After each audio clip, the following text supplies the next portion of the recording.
Baik, pada kesempatan kali ini saya akan mewawancara Miss Lili sebagai tenaga pendidik di sebuah sekolah.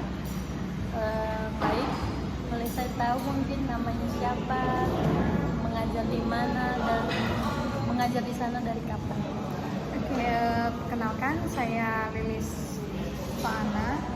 Saya mengajar di Leader Castle Preschool.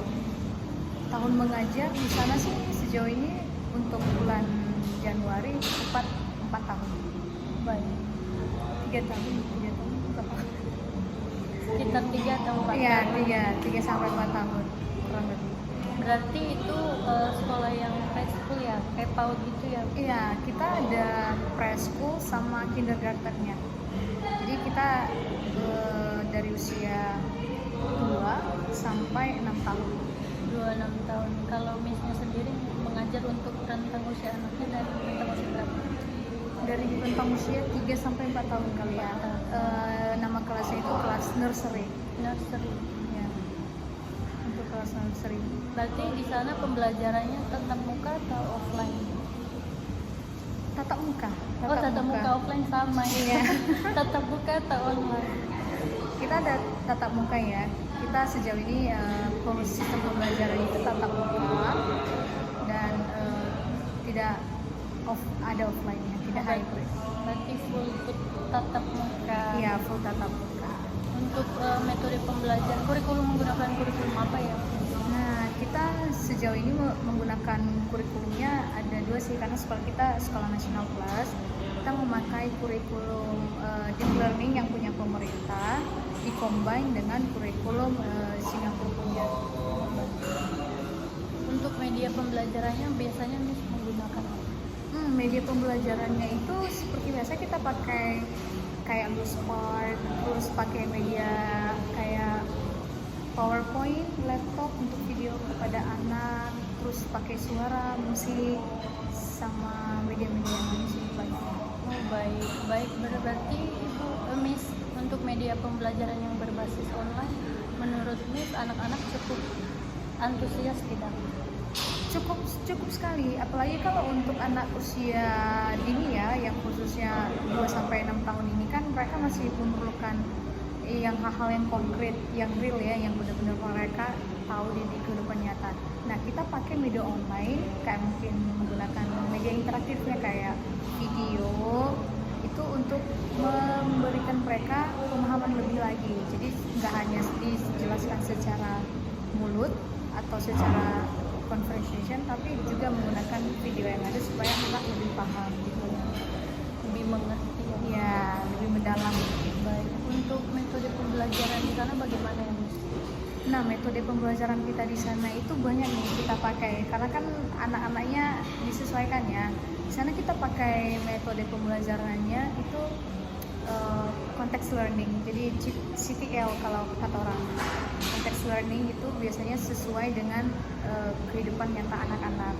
Jadi kalau misalkan ada kegiatan tentang hujan, maka kita akan bawa anak untuk melihat hujan di luar.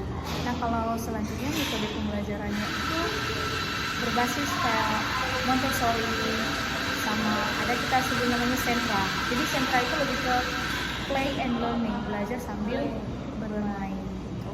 Oh, jadi biar anak lebih mengerti ya? Bener, karena kan kita pembelajarannya, kenapa kita pakai metode pembelajaran itu, karena kan kita pembelajarannya itu harus terhubung ya dengan kehidupan anak, jadi kita pakai itu biar mereka lebih paham lagi. Oh baik Miss, kalau boleh tahu untuk media pembelajaran yang berbasis online, kira-kira untuk kelebihan dan kekurangannya apa ya Miss? Kelebihannya ya, kalau kita pakai media basis online kayak misalkan video tadi, terus menggunakan media interaktif kayak mungkin menggunakan PPT atau Canva, apalagi yang sekarang sedang marak-maraknya nih pakai AI, video AI itu, saya rasa kelebihannya sangat baik ya untuk anak. Kenapa? Karena anak bisa langsung melihat wujud dari apa yang ingin kita tampilkan. Jadi selain itu juga merangsang anak untuk bisa berpikir lebih cepat gitu loh, dan langsung tahu jawabannya terhadap sesuatu yang kita jelaskan sebelumnya. Tapi kelemahannya adalah anak-anak ini kan harus ada batasan screen time ya. Ya, jadi ada batasan screen time. Kalau anak-anak yang terlalu sering dipaparkan dengan media online yang kayak video tadi, itu malahan akan memberikan dampak buruk kepada anak. Dia akan overstimulate. Nah, overstimulate ini nantinya akan berefek negatif pada anak, sikap anak. Jadi jangan heran kalau anak nanti mudah tantrum kalau nggak dikasih lagi video-video tersebut, atau mogok makan karena kan lagi asik nonton tuh, pasti nggak bakalan ada nafsu makan lagi.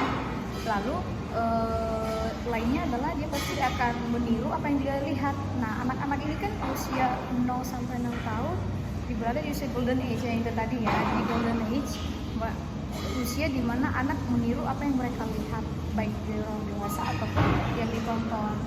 Nah, di sini kalau misalkan baiklah kalau misalkan tontonan mereka sesuai dengan usia mereka.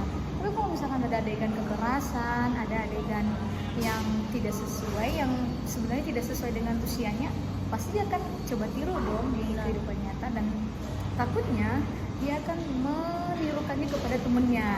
Nah, jangan sampai ini yang dihindari, jangan sampai akhirnya ya berantem atau melakukan pembulian kepada temennya sendiri karena berdasarkan hasil yang ditontonnya.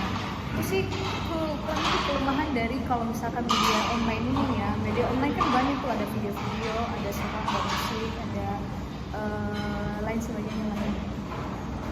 Baik Miss, terima kasih. Ya, sama-sama.